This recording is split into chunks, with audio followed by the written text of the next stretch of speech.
We're in Central Park in New York City, standing directly in back of the Metropolitan Museum of Art, looking at what is clearly the oldest monument in New York City. I grew up calling this Cleopatra's Needle, but it is more accurately an ancient Egyptian obelisk. We're recording this in 2022, a time when museums are beginning to repatriate objects to their countries of origin. But this was not stolen, it was gifted. It was gifted by Ismail Pasha of Egypt in the 1870s as a gift from Egypt to the United States. Ismail Pasha was the Khedive, or the viceroy of Egypt for the Ottoman Empire. The idea was that a substantial diplomatic gift might interest American capital in investment in Egypt at a time when there were increasing stresses in Egypt's relationship with both France and Britain. And on the other side of the equation, New York was interested in this obelisk because both Paris and London sported their own. And New York at this point, coming out of the American Civil War, was a city on the rise. It was the financial powerhouse of the United States, but it also wanted cultural cachet. The Metropolitan Museum of Art had only been founded about a decade earlier, and that was very much an attempt to put New York on the cultural map. So when the opportunity presented itself to get an obelisk to New York, two individuals sprung into action, one to fund it and one to figure out how to move it. William Vanderbilt was willing to underwrite the significant cost of the transportation of this from the city of Alexandria in Egypt to New York, which even in the late 19th century was a substantial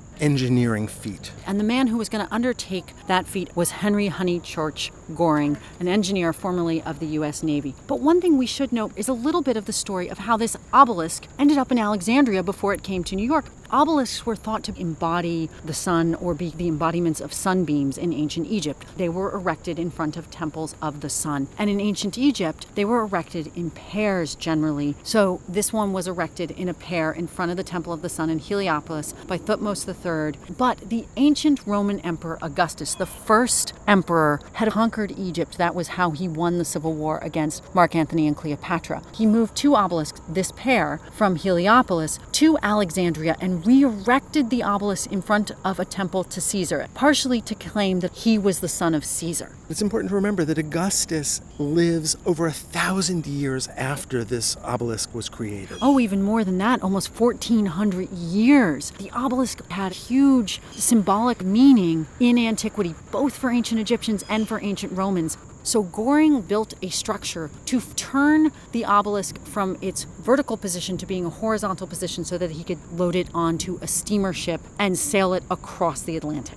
This was not an easy journey, but it finally did reach a berth at 96th Street on the Hudson River. But the Hudson River is quite some distance from Greywacke Knoll in Central Park, and train tracks and a large trestle were constructed to move this object. It had to be moved through a very particular route through Central Park because Central Park's topography is purposefully hilly to evoke a natural landscape. And so moving a monolith that's 71 feet tall through Central Park is quite a challenge. This is 220 tons. Also, the winter of 1880 to 1881 was one of the coldest on record. So on this incredibly cold day, spectators braved a New York winter to come out and see the obelisk lowered onto its pedestal at Greywacke Knoll. But even as New Yorkers were celebrating this extraordinary acquisition, Egyptians, with a rising sense of nationalism and appreciation for their history, were mourning its loss. The inhabitants of Alexandria, as well as other members of the Egyptian elite,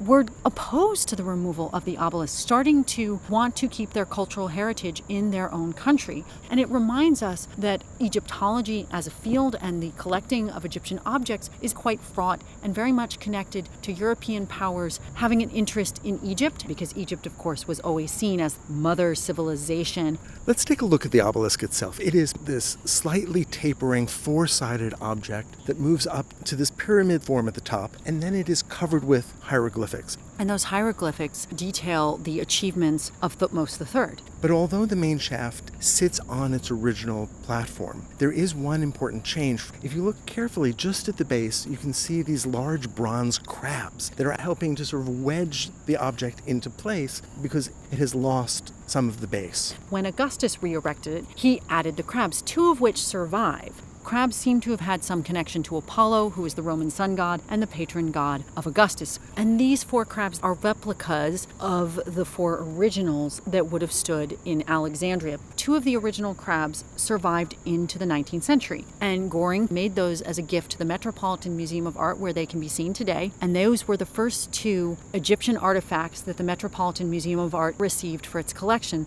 The Metropolitan Museum of Art would go on through excavation, partage, which is the splitting of finds between the host nation and a museum, and through purchases to build one of the largest collections of Egyptian art in the world. But the crabs are also a clear reminder of the complex history of this object, that the form that we're seeing here today in New York is an expression of the ambitions of 19th century America, but also a reminder of the role that the Romans played in the history of this object, and of course in its origins in Pharaonic Egypt. I just heard some thunder, and I don't think the obelisk is the best place to stand near when there's an electrical storm. Let's seek cover.